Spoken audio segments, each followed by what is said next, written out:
I am pleased to introduce today's moderator.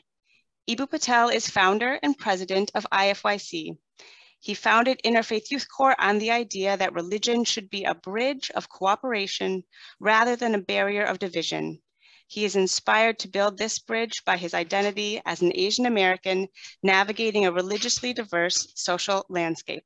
Over to you, Ebu. Thank you so much, Becca. Thank you to our panelists. Thank you to our participants, our audience who join us for a commemoration on one of the most horrifying days in American history, a day that changed the world, a day that changed each of us. We are going to reflect on that day. We're going to reflect on the aftermath of that day.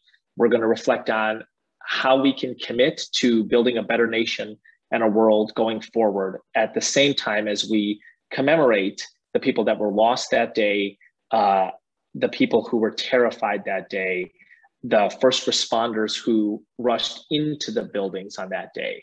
This is a time of both commemoration and commitment. I want to say a huge thank you to my friends Alia, John, Valerie, Robert for joining us here today. A special thank you to my friend Sonal Shah, the founding president of the Asian American Foundation, who will be joining as well and who is the sponsor of this event and will be offering closing remarks. I remember minute by minute what happened on September 11th. I was a graduate student in England at the time, but happened to be home and in the comfort of my mother's living room in a condo in the western suburbs of Chicago. And together we watched as the planes flew into the buildings, and we said our Ismaili Muslim prayers, and we just thought, this is the most devastating thing that we have ever witnessed. And those minutes and hours felt like months and years. I remember them with texture to this day. I remember in Chicago for the next few days, nobody honked. There was just this kind of sense of foreboding and of fear.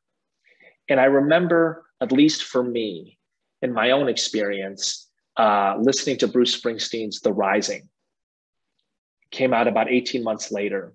And my wife and I going to a Springsteen show and seeing this South Asian hijabi Muslim woman just rocking out about 10 rows in front of us. She had excellent seats. And just thinking that there was something deeply American about that and deeply hopeful about that. And Springsteen singing, you know, come on up for the rising, and seeing this like American woman, you know, in her rising at that show. I am a glass half full person. My own experience of September 11th was not an experience of direct loss in the way that other people's were. It was a moment of recognition that I had to do my work of making faith a bridge of cooperation, helping to build an interfaith America.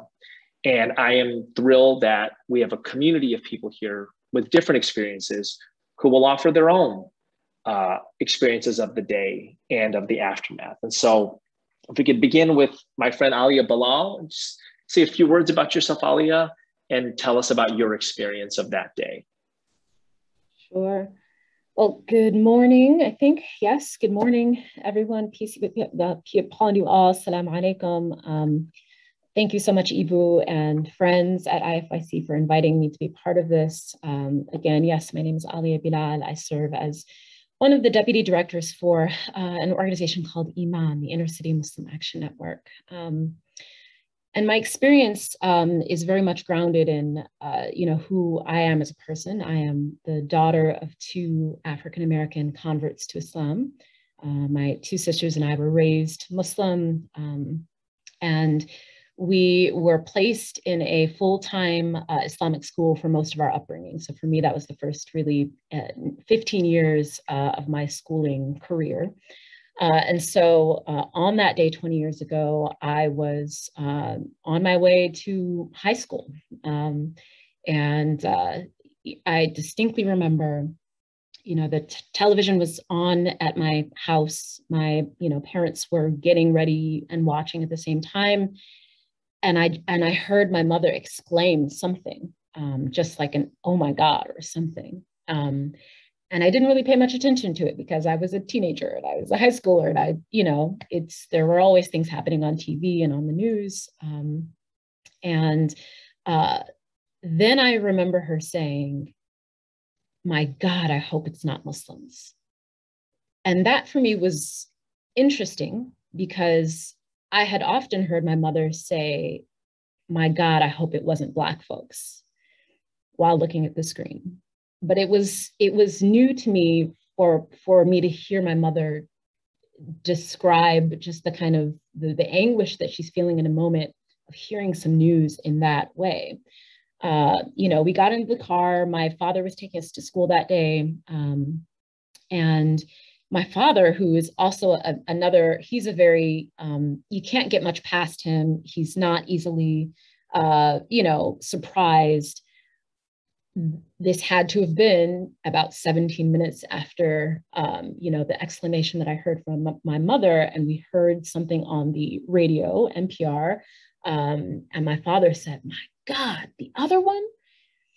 And that was another just shock. My father doesn't shock easily. And then we got to school, and it was a history class, high school history class. That was the first class for me of the day.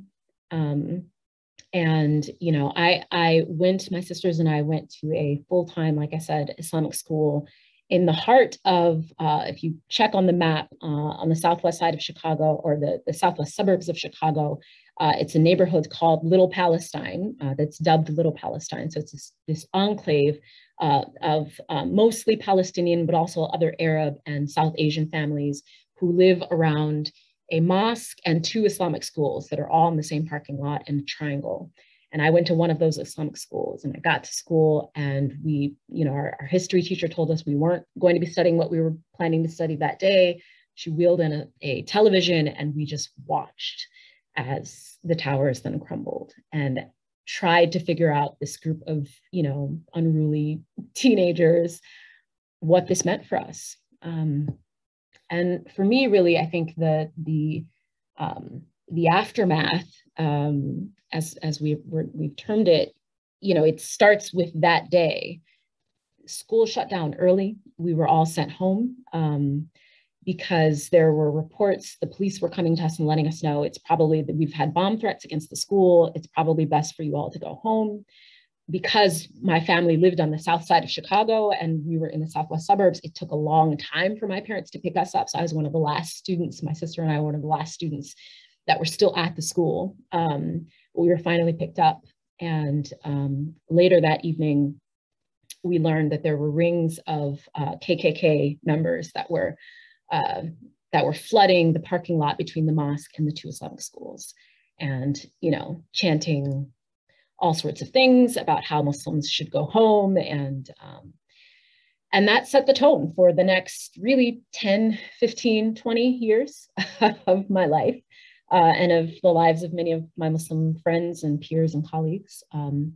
And for me, and I'll wrap up shortly, for me, as someone who had this experience of being both a Black American and a Muslim, coming through the world at a very formative period, in my life, I think it's been a lot to grapple with, because while I didn't have the same kind of things to grapple with some of my, as some of my peers who were maybe the sons and daughters of immigrants, I never had the feeling that I'm not American. I never had the feeling that I had to prove my Americanness. I'm Black. I've been here, my grandparents been here. My great-grandparents been here.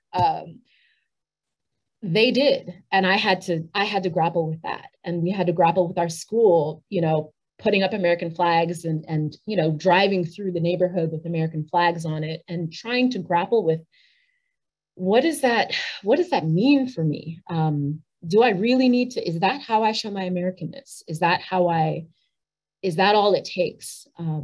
And especially as a Black American, woman in this country, how do I reconcile these things? The awfulness of wanting to grieve the way that my fellow Americans wanted to grieve that day, and not being able to do that because we, on top of grieving these 3,000 lives that were lost, are grieving the loss of our innocence and are grieving just, you know, our ability to be able to walk out and feel like people aren't staring at us with daggers in their eyes. And that's something that even as I age, I'm cognizant of. And I think I've shaken most of that off of me now, but it's been a process. I'll leave it there for now. Thank you for that. Thank you for that, Alia. Robert, may I ask you to share next? Sorry, as background, I'm a professor of psychiatry at Columbia University and have founded and direct the Masters of Bioethics program there. So I work in bioethics and healthcare. And on the morning of 9/11, I was sitting in my office, about to leave my office to go to a 9 o'clock meeting in another building when my phone rang. It was my mother. It was around 9:15, and she said, "Did you hear that a plane hit the World Trade Center? That's where Karen works. Karen's my sister." So I said, "Well, have you tried to call her?" And she said, "I have, but I was getting her answering machine, her voicemail." So I said, "Well, I'm sure she's fine." In the way that when, you know, someone says there's an earthquake in a part of the city or some other area in the world, and you assume that probably most people you know in that area are okay. So I had to run to this meeting, but as I left, I tried calling Karen myself and got her voicemail. And then I went downstairs into another building, and there was a security guard watching the TV. And there, of course, was the World Trade Center with the flames coming out. And I thought, oh my God, maybe my sister died. So I went to a meeting, and everyone was sitting around. All people were talking about was 9/11, but what was the attack? And mentioned what they knew who worked downtown. I said, "Well, my sister worked in the World Trade Center." And they said, "Well, have you heard from her?" I said, "I haven't." And they said, "We should go look for her, go downtown and see, you know, if you can find something out. Maybe she's in a hospital." So I took the subway down. I was surprised the subways were still running. It was around 9:30 at this point in the morning. And I went to St. Vincent's Hospital. People said, "Well, that's where people are going." It was in the news. So I got to St. Vincent's Hospital, and there were 30, 40 nurses and doctors lined up in neat rows in front, and there were no people as patients who had survived coming there. I spoke to a doctor who said they've had no people who were survivors coming. They must have been just evaporated in the attack. So I went to another hospital, and then people said, "Well, go to the new school. There's a list of who survived." It quickly became, and the New York Manhattan was sealed off. So I was the only member from my family there. So I went from one hospital to the next that day. And of course, it slowly became apparent that she hasn't gotten back to us. It's now several hours. She's not in any of the hospitals. And we didn't know what to do because if you were in New York, you may remember people put up posters of their loved ones saying, you know, "Have you seen so-and-so?" So we made a poster with her name, and, you know, in case anyone's seen her. And of course, no one had seen her. We then had to decide, it was several days, I went to the FBI and listed her as a missing person, and you had to sort of officially do that. And it slowly began to dawn on us that she died. She was 38. She had an identical twin sister who's still alive.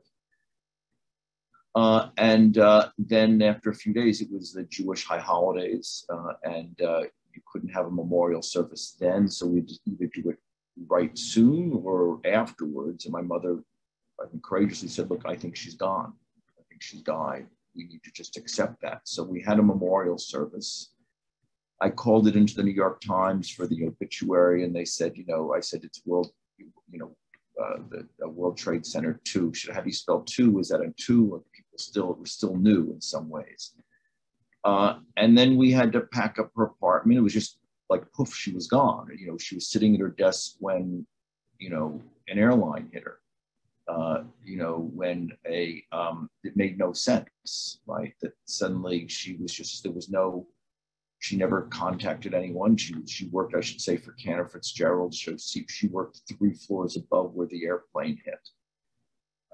And it was horrible, of course, but also surreal in a way, because it's not like when someone dies in a hospital. There was no body, right? It's not like when someone dies and they're in a hospital, you have a chance to say goodbye, or gee, they have cancer, they may not make it. You can sort of get used to that idea.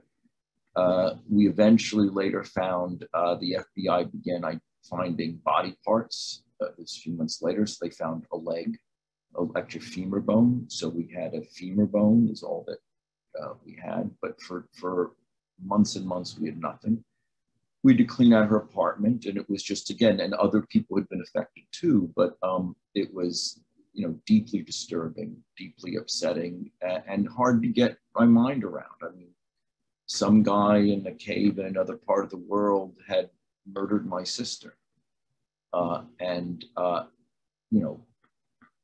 later, I think, about what that means, and et cetera. But at least initially it was, hell, worse than hell. A few weeks later, the city invited families of people who had died to go down to the site. And so we got in a tugboat and went down there, and there were still piles and piles of debris that were still smoking and hot and smelled. And I looked up in the sky, and somewhere up there she worked, and the whole building was gone. So I could talk more about different things, as I'm sure we will. It was a sense of profound loss that still is with me every day. I think of her. She has an identical twin sister who survives, who thinks of her. They were best friends. So it's a hole in our lives, and yet we've, as I'm sure come and talk to, found ways of coping, going on, of sort of rebuilding of life, of family, et cetera. But those were the initial hours and days.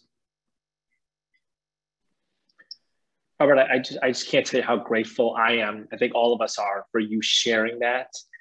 Alia spoke of loss, which you experience as the most direct kind of loss, and the texture of the details, the tugboat, the subway you took down, the security officer watching television that you saw, the phone call from your mother. Just, it is overwhelmingly powerful. Thank you for sharing that. I want to observe that we sit in the middle of the Jewish High Holy Days now. Right.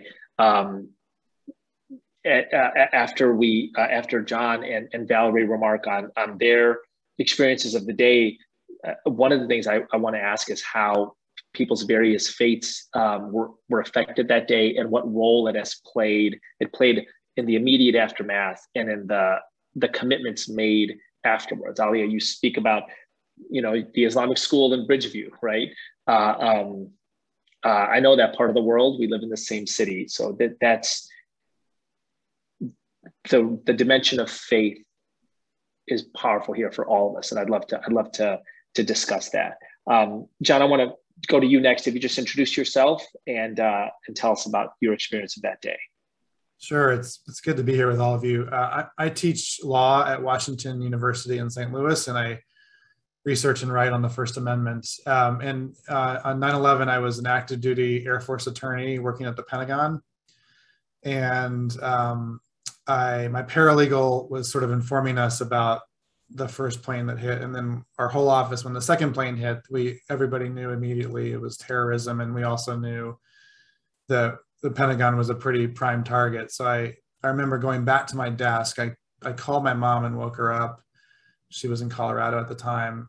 And I hung up the phone and then said a prayer. So I think the prayer was something like, just let me focus on my work. Let me be good at my job right now, because I can't control this. And then I heard the plane come in, and it was very loud and very close. And so then, and I mean, it was kind of odd because this was not the most sort of spiritual moment, but my thought at the moment was, well, there are 5 sides to the building, so there's a 20% chance at this point. And then, and it got loud, and then I heard nothing, and the plane impacted the other side of the building. And just because of the way the Pentagon's built, those of us who are across the building heard absolutely nothing. You heard impact miles away in the other direction, but not across the building.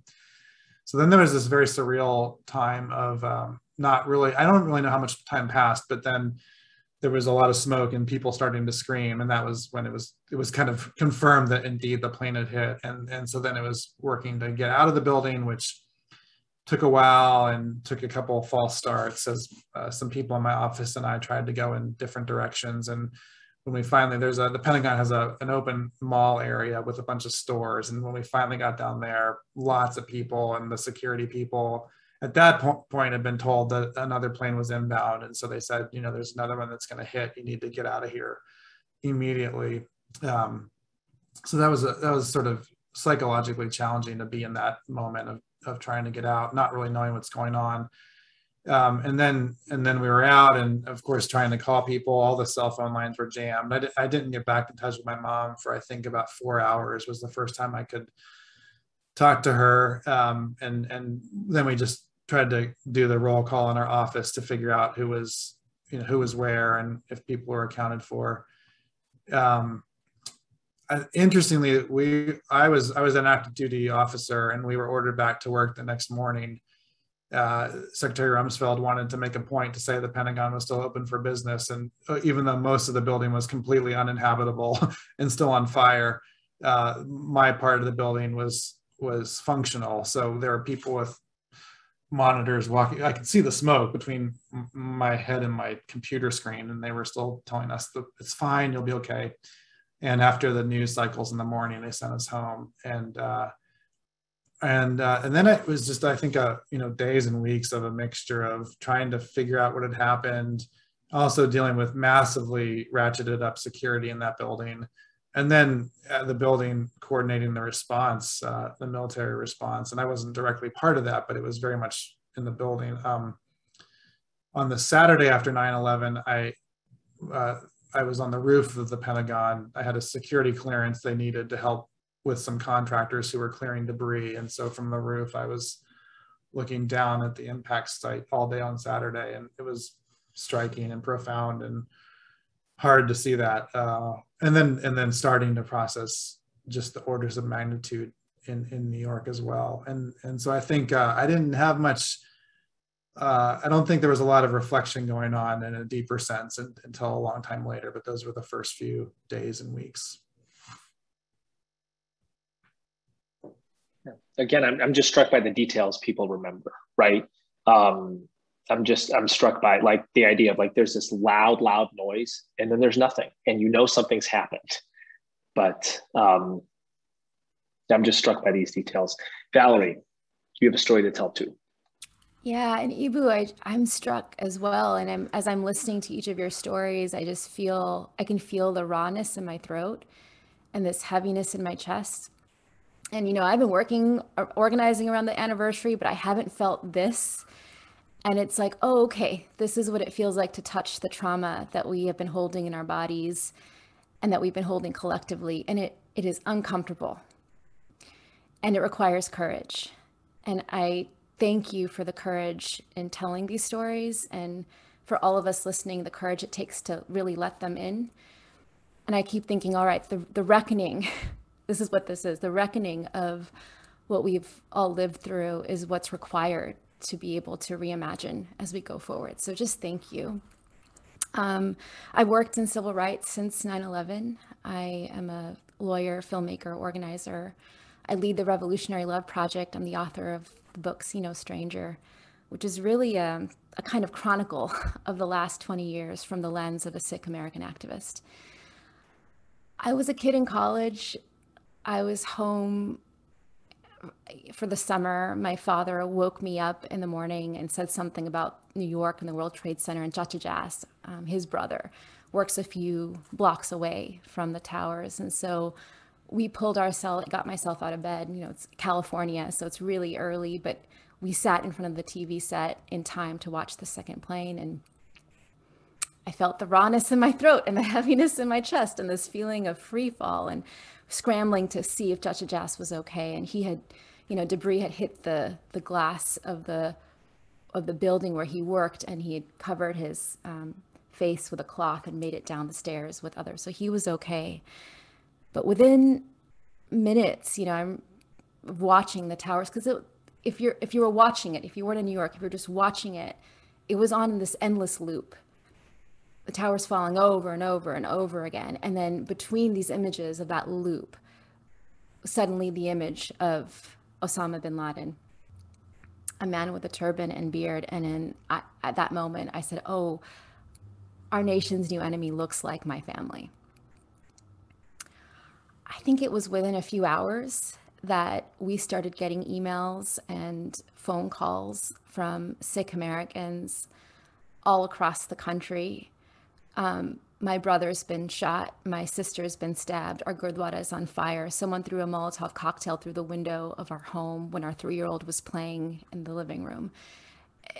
This was before social media, before Twitter, before YouTube, before we had any channels to tell our own stories. So we just had these emails and these listservs. And it was so clear that the hate violence that erupted across city streets, across America, were targeting Muslim Americans and Sikh Americans. And because Sikhs wear turbans as part of our faith, it seemed in that first wave, we were on the forefront of a lot of that violence. We were such visible targets.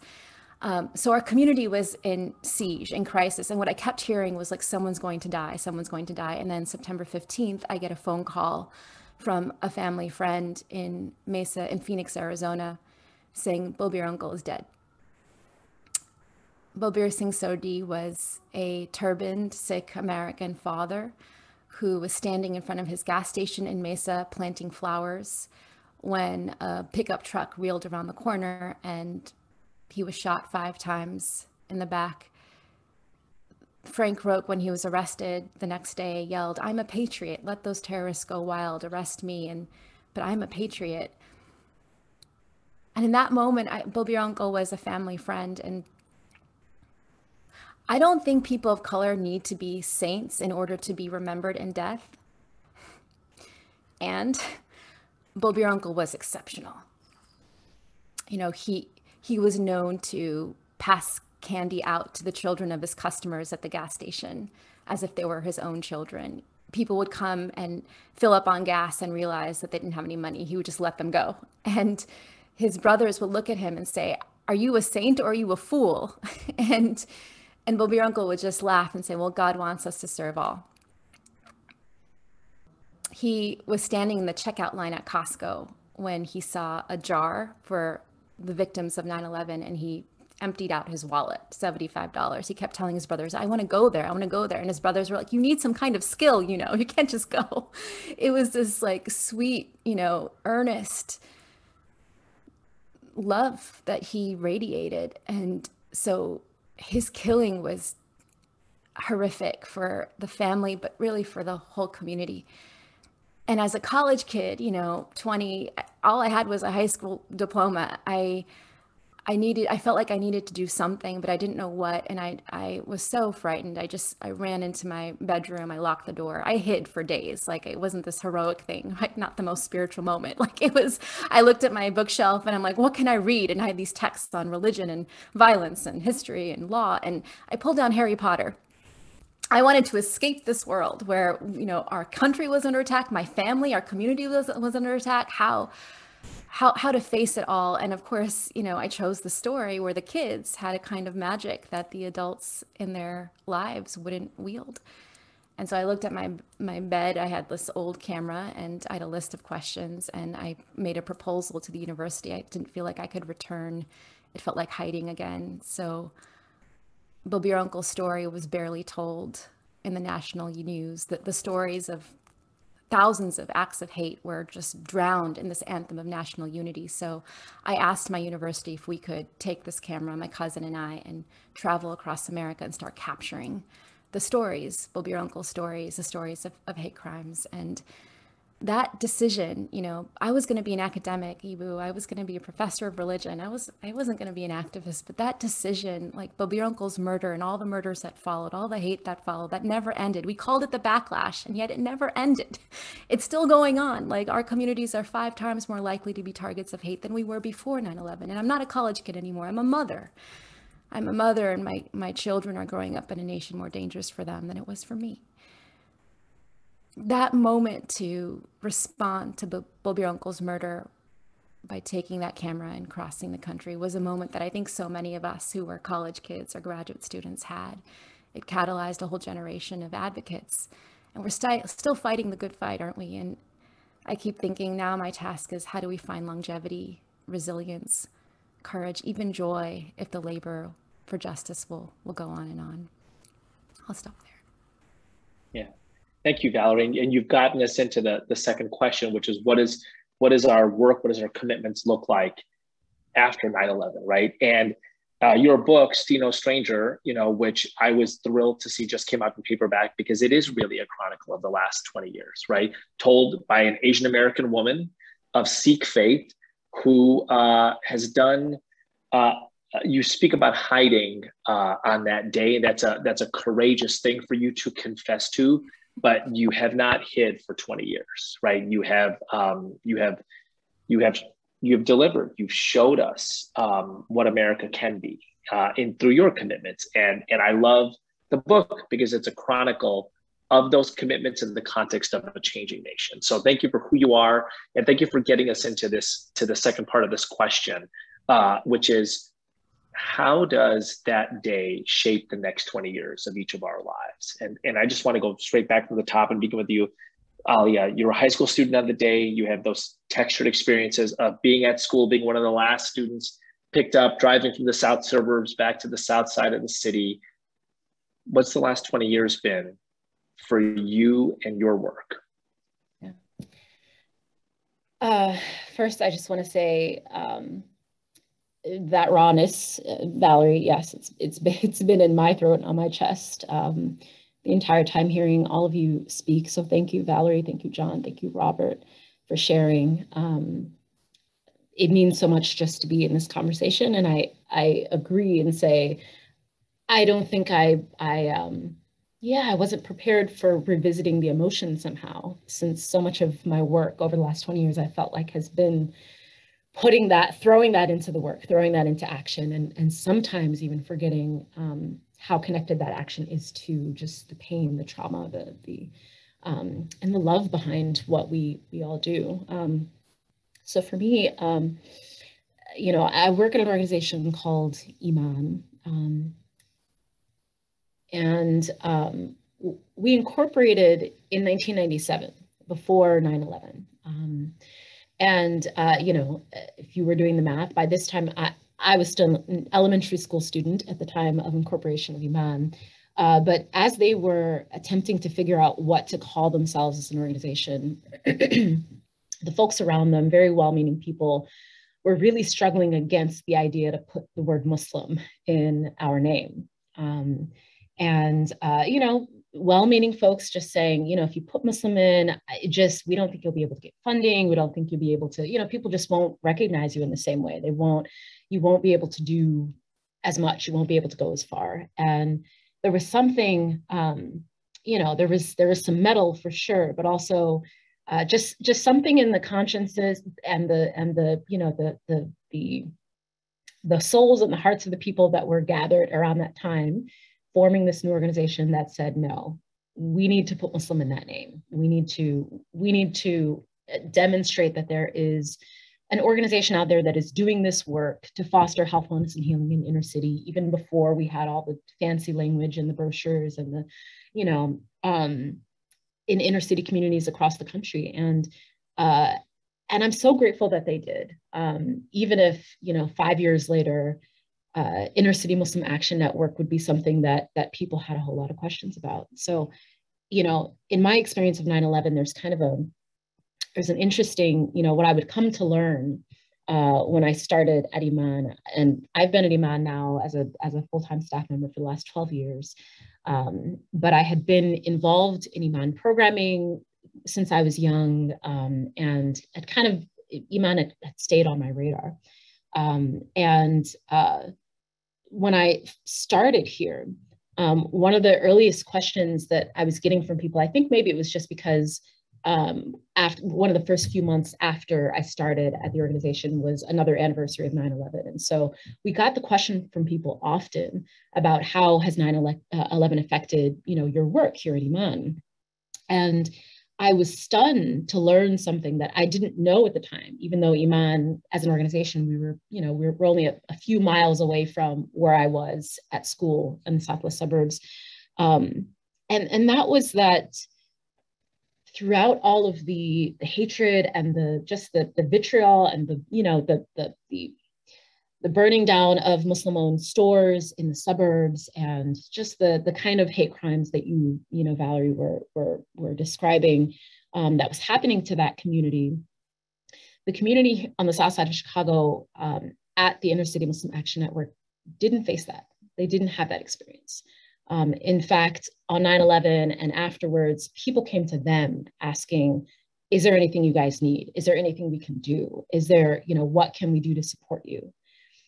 And I think that's really telling to me because this is an organization that has never tried to hide, its values, its roots as, an organization rooted in, the expression of Islam. And yet it's an organization that people come to not seeing, oh, these are Muslims. They come to seeing that these are the people that are giving me healthcare. These are the people that are, that have youth programs for my kids to join. These are the people that are doing organizing with others, Muslim store owners and trying to get them to, have fresh food and deal with customers better. These are the people that, that are forging relationships between Black church members and, Latino organizations and Jewish organizations across the city. And so when they think Muslim in this neighborhood, they think Iman. They think those people down at Iman, or sometimes as we're called Iman. And for me, that was such a stark difference. And it taught me that my place, especially as an African-American Muslim, born and raised on the south side of Chicago, that where I need to be is anchored where the greatest pain and the greatest need and the greatest trauma often is. The neighborhoods that we work in on the south side of Chicago, they've experienced the kind of aftermath of 9/11 for generations. Black folks could teach courses on how to deal with hatred, how to deal with vitriol, how to deal with crimes against you just because of who you are or what you believe in.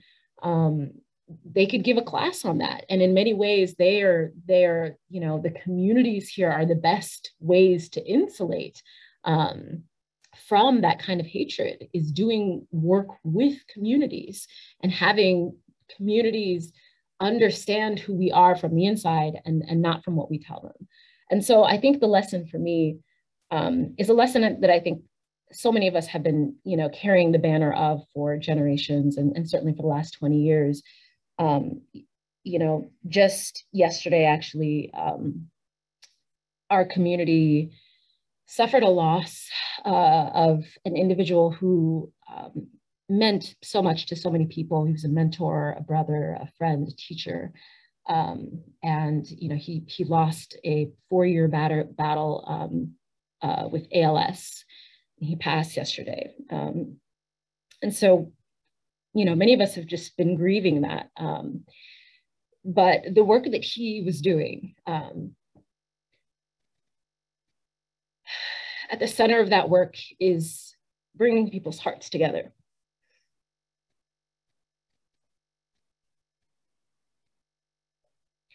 Reconciling people's hearts and reconciling communities. And in so many ways, I think that's so much of the work that many of us do. And so much of what we have to do if we're going to, deal with the world that we're in, with all of its pain and trauma and all of its beauty and all of its opportunities, is focus on what makes us human and what values we hold, which at the end of the day are so similar, and do that work in whatever way we can, from whatever capacity, whatever station we are in life, to do the hard, difficult, messy, sometimes really, really painful work of bringing people's hearts together.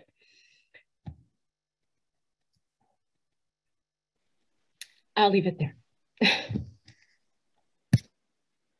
Ali, I've known you a long time. I think that this is a raw and real moment. Thank you. Thank you. The work of reconciling hearts, the work of reconciling communities. Thank you. Robert, the last 20 years, the commitments you've made, the work that you've done, how you have moved forward from just a devastating day.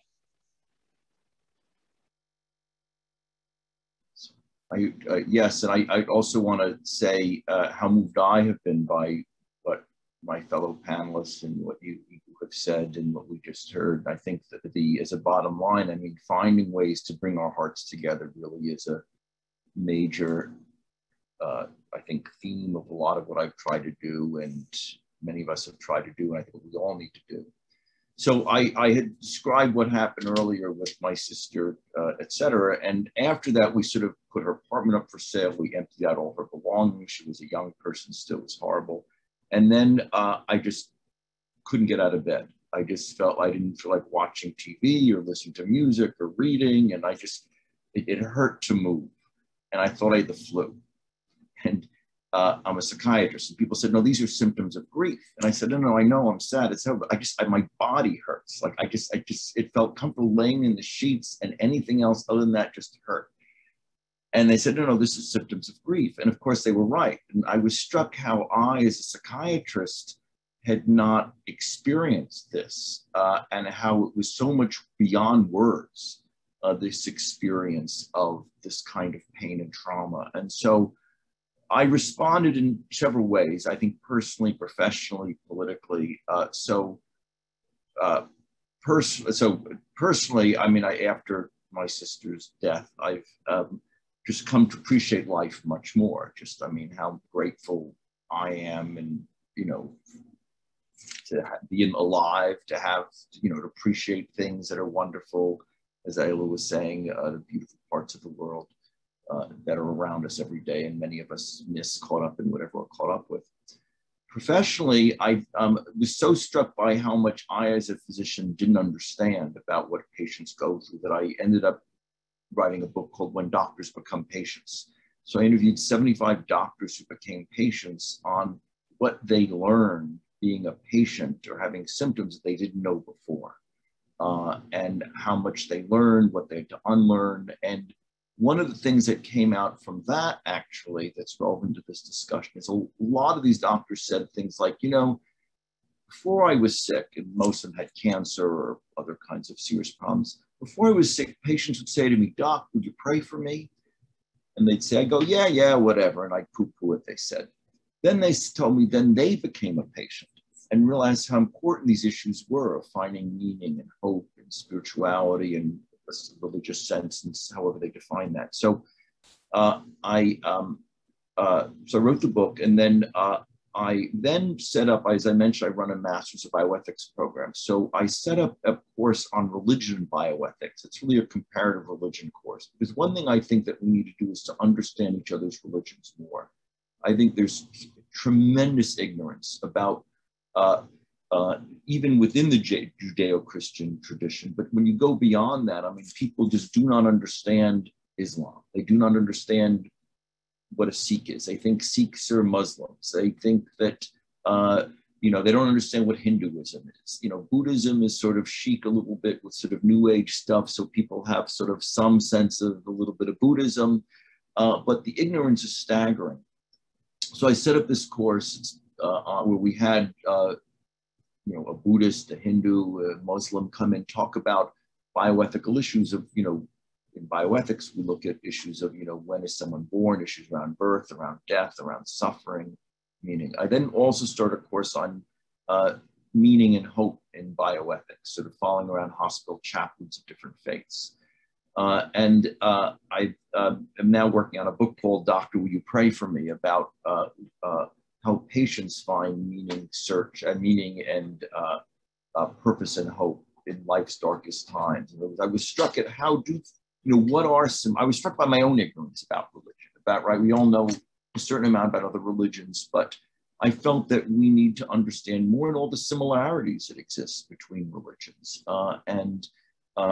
You know, what is it there? And of course, there are books saying, like the God delusion, saying, you know, this is all myth, we should ignore it. But of course, what I found in dealing with patients is, and for myself, these are deep issues we all need to deal with and wrestle with. So when Osama bin Laden was found and killed, people said, gee, are you going to celebrate? And I thought, why would I celebrate? I mean, to me, we still don't, that was one guy, but there's so much we don't understand about why he and people we work with hated us so much. Why is that hate there? So I wrote an article for the New York Times and did some writing for other places as well about the need to sort of understand each other more and each other's perspectives, and how I think we evolved with a need for meaning, but unfortunately also evolved in tribes where there was a sense of us and them. And I think that we now no longer live in true tribes. We now live in a global, interconnected world and need to live with each other, and therefore need to understand how these instincts to find meaning and hope in our lives are something that we all have, and how we can best live together with different beliefs. But I think realizing the commonalities is important. And I think politically, there were things that were done in the name of the people who died, and even in terms of hate crimes that are just ridiculous, that are, I think understanding what are appropriate responses to that and how we should respond to each other and each other's beliefs, I think is a really important mission that I'm working on. I'm glad to hear that other people are doing wonderful things along these lines. Well, Robert, I have to say that I've known Valerie, Alia, John for each, a decade more in some cases. This is the first time that we are meeting, but it just so happens that you're part of a panel at an organization whose entire mission is about people from different religions understanding each other better. It's about the centrality that faith plays in many people's lives, and about the importance of sectors of American and global society, from higher education to healthcare, taking it more seriously. So you've shared a little bit about the last 20 years and how the events of 9/11 shaped the last 20 years of your life. It might well be that the discussion today shapes some of the next 20 years, because we are definitely going to be in touch and find ways that we can just continue to raise the volume on the positive and proactive dimensions of American religious diversity. So thank you for sharing that. John, take us from being an attorney for the Air Force at the Pentagon on September 11th, 2001, through the commitments that have shaped your life since. Yeah, there's so much swirling in my head right now. It's almost hard to know what to touch on. I think what comes to mind is the emotion of fear, and how incredibly human it is, and how incredibly dangerous it is, and tied into all of the things that we're talking about. So, I mean, I was fearful on 9/11. I was fearful in the weeks after 9/11. National Airport was shut down for 3 weeks, and my parking spot at the Pentagon became part of the FBI crime scene. So we had to park at National Airport and then get on an empty metro every day, and metro into the Pentagon. And I remember every day I checked under my car for a bomb. Not that I would know what a bomb looked like, but I just had this sense of I was scared, didn't know what was going on, didn't want to be parking at an airport that nobody was at. And then, within months of that, we had the anthrax attacks, and we had a false alarm of anthrax in our office. And then we had the DC sniper. And so this was all within a year of 9/11. There was fear in DC. I felt fear personally. And so I get the sense of fear. And then yet at the same time, as a First Amendment scholar and someone who pays attention to the importance of protecting civil liberties, even against moments of raw fear and political overreach, I'm acutely aware of how that can go awry and lead human beings into bad actors who use control to violate civil liberties, and how bad government policies can emerge from that. And I think I'm a Japanese American, and my grandparents were interned during World War II and lost everything they owned. And my dad was born at Manzanar. And so and on the family side, I've been on the receiving end of that fear-driven policy. And so in my professional work, I've been, astounded. As recently as 2015, there were politicians from both major parties talking about internment camps for Muslims. And my first thought was, we've done this one before, guys, that it doesn't work out well.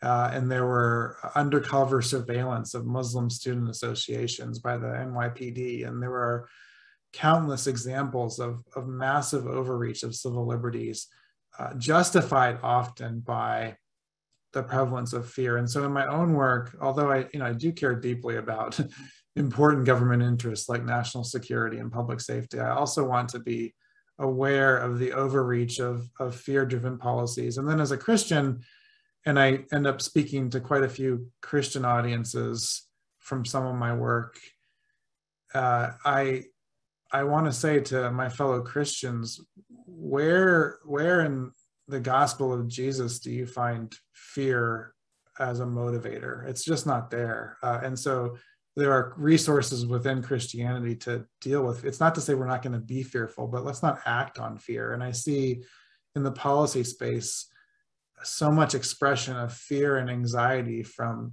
Christians on a range of issues.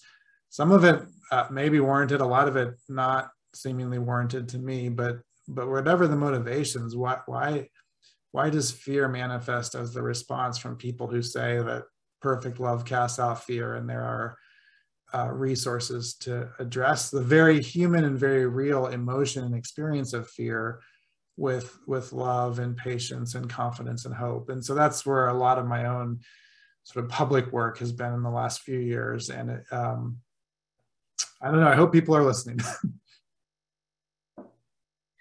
Yeah, people are listening. People are listening. And part of what strikes me is we are in a conversation about comparative theology now, right? And there's sociological dimensions to it, and there are psychological dimensions to it. What does it look like for a doctor who is hyper science driven to become a patient and then to want other people's prayers, right? Alia's observation of, people who had direct experience of the Inner City Muslim Action Network weren't afraid of Muslims. They weren't afraid of Muslims, right? And John's point about fear is not in the gospel of Jesus Christ. Fear as a motivator is not in the gospel. Perfect love is in the gospel, and it actually evaporates fear. And Valerie, that reminds me a lot of who you are and your work in your book, right? Because there are kinship connections to Sikh Americans that you have. And your book is also, in lots of ways, a Sikh theology of interfaith cooperation. And I'm just wondering if you would kind of follow in the line that Alia and Robert and John have kind of laid out for us, and discuss how your faith and your own South Asian American identity kind of impacted the work that you have chosen to do over the last 20 years. Yeah, I'll answer that through story. It was for weeks and for months after 9/11, my cousin and I were on that road trip going from home to home, from city to city, from Gurdwara to Gurdwara, sometimes when the blood was still fresh on the ground. And we would sit with these elders, these aunties and uncles, and first they would be very stoic, and then they would describe the moment of violence. And the hardest part of every testimony wasn't the actual act of violence, it was what followed. It was this a lost sense of belonging, a loss of dignity. And I think many Sikh Americans at that point still had this idea in their minds of linear progress, that the story of America was one where our grandparents sacrificed so that we could be more and more free, and suddenly we're sliding backwards. And so I saw Sikhs reach into our religious imagination, our religious history, to pull resources to make sense of what was happening now. Oh, our ancestors had to fight the oppression of empire. They were targeted for their turbans. They had to choose not to hide in the face of injustice, but to stand up and to fight, and to insist on an ethic of love and service, which is what the Sikh faith springs from. So to hear, you know, one of the pictures I have behind me is Mai Pago, the first Sikh woman warrior. So to hear little girls start to invoke Mai Pago, it's like, oh, we need to, how do we take this history of Sikhs being Sant Sipahis, sage warriors? The warrior fights, the sage loves. It's a path of revolutionary love. Can we, in the face of ongoing, relentless hatred and violence, still live in the spirit of Jardikala, ever rising joy, even in darkness, a kind of buoyant, high spirits? I saw the tension, you know, between having to wrestle with the grief and the rage, and then to choose again and again to show up. But we couldn't do it in a vacuum, because I remember from city to city, people started to yell at me and my cousin to go back to our country. I started to feel this sense of despair. I was not in Jardikala. I was not in ever rising spirits. You know, I felt very detached from what my faith was inviting me to live into, and what I saw so many Sikhs try to return to. And so my last interview was with the widow of Balbir Singh Sodhi. I flew all the way to India, to Punjab, to find her. She was living there, and I had never met her before. She was standing in front of her home, you know, as a silhouette, dressed in white, the color of mourning. And I had this long list of questions. At that point, we were making a film that became our first film, Divided We Fall. And I thought, okay, I'm going to ask her all these questions to try to like understand how to manage the despair. And the list of questions was really long. And I just, you know, she was crying and she was mourning. She was in grief. So I just threw away the questions. I said, Auntie Ji, what would you like to tell the people of America? I'm like, here it is, right? And she said, tell them thank you.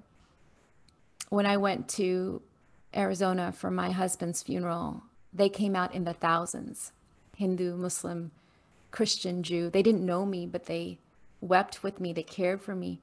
They loved me. Tell them thank you for their love. Ebu, I got back on that flight home and floored. And I realized that Balbir Uncle's story wasn't told to the nation at large, but the local Sikh community reached out to the imam, to the rabbi, to the priest in their communities, got the faith communities themselves to show up, along with educators, local leaders. 3,000 people showed up because Balbir Uncle's story was told so well in that small community. And that story invited people to see Balbir Uncle not as a foreigner or as a terrorist, but as a neighbor, as a brother. And that little pocket of what I like to call, you know, revolutionary love, that pocket of solidarity was enough to heal this widow's heart, so that she can find the courage to keep going, so she could return to Jardikla, to our faith. All the years since, Ebu, this is why I believe so much in what IFYC does. That alchemy of turning strangers into sisters, brothers, siblings, to be able to look at anyone and say, you are a part of me I do not yet know. Can I listen to your story? Can I grieve with you? Can I stand up for you? That didn't mean the violence ended, right? Because in the 20 years since, hate violence against Sikhs, Muslims was followed by state violence.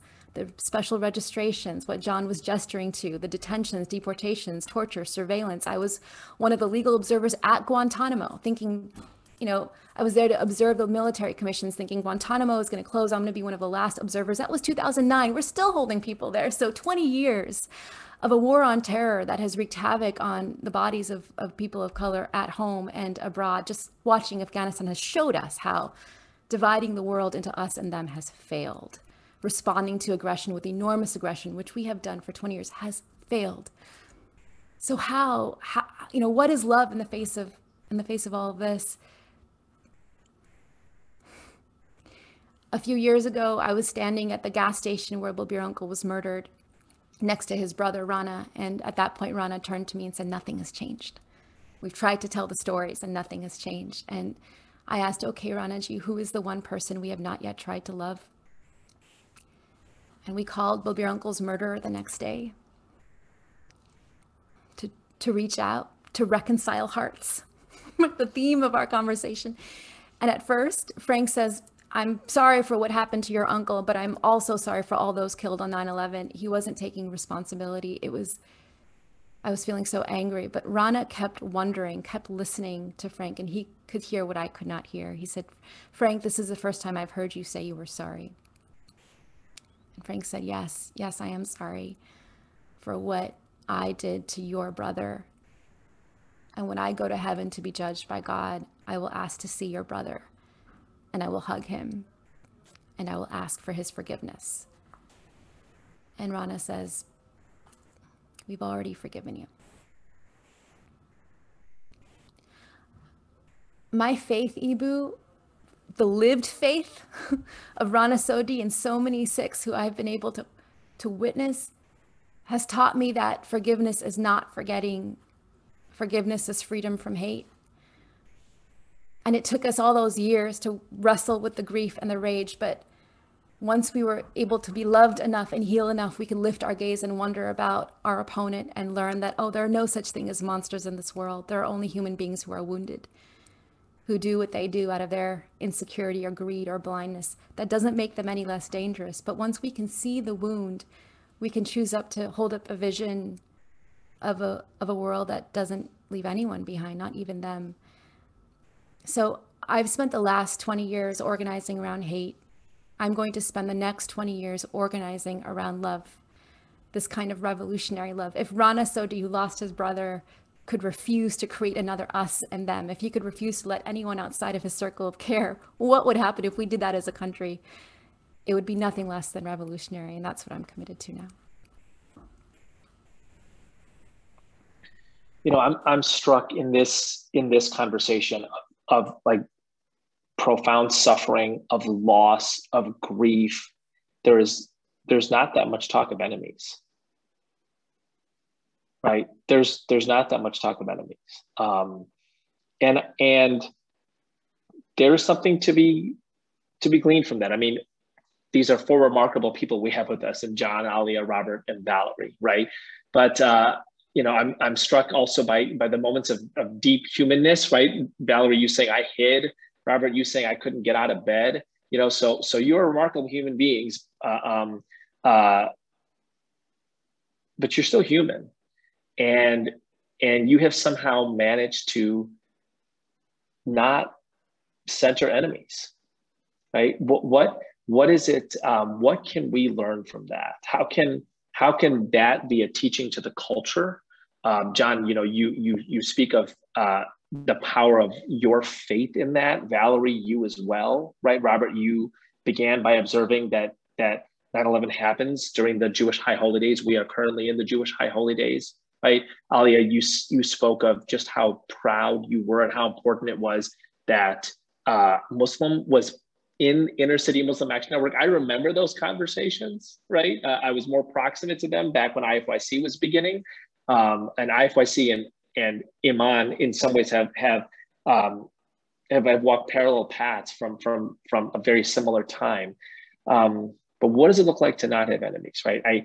And vis-a-vis faith, Valerie, one of the things that I remember is in the horrible racist hate crime shooting at the Oak Street Gurdwara. The moment that I will never forget is on the news, seeing the members of that Gurdwara, those South Asian Sikhs, when the first responders came, right? Like literally the blood is not dry, and they are giving food to the first responders because it is a Sikh commitment. It is langar. You feed the people who come. It's so moving, right? It's so moving. So thank you for the gift that you have given our IFYC community. Thank you to IFYC participants from campuses, from companies, from civic organizations, from foundations who have joined. Very, very grateful to that. I want to make one more remark, and then I want to turn it over to my friend Sonal Shah, who's the founding president of the Asian American Foundation. But before she was the shooting star founding president of the Asian American Foundation, she was my friend, and she'd of course done a dozen super important, impressive things before then, founding IndyCorps and being the founding director of President Obama's social entrepreneurship office. But I want to make one remark or one note before asking Sonal, whose foundation has sponsored this event, and thank you for that. there is another 9/11 event that we commemorate in a couple of days. And it is a very different kind of event than September 11th, 1893. That's September 11th, 2001. It's September 11th, 1893. And it is the first day of the Parliament of the World's Religions that took place in Chicago. And it was a gathering of probably the widest, most diverse gathering of people from different religions in the United States to that time. It was the first time that the Baha'i faith was spoken of in the United States. I actually visited the Baha'i temple in Chicago with my mother, who's on this webinar. Hi, Mom. This past Sunday with my boys and my wife.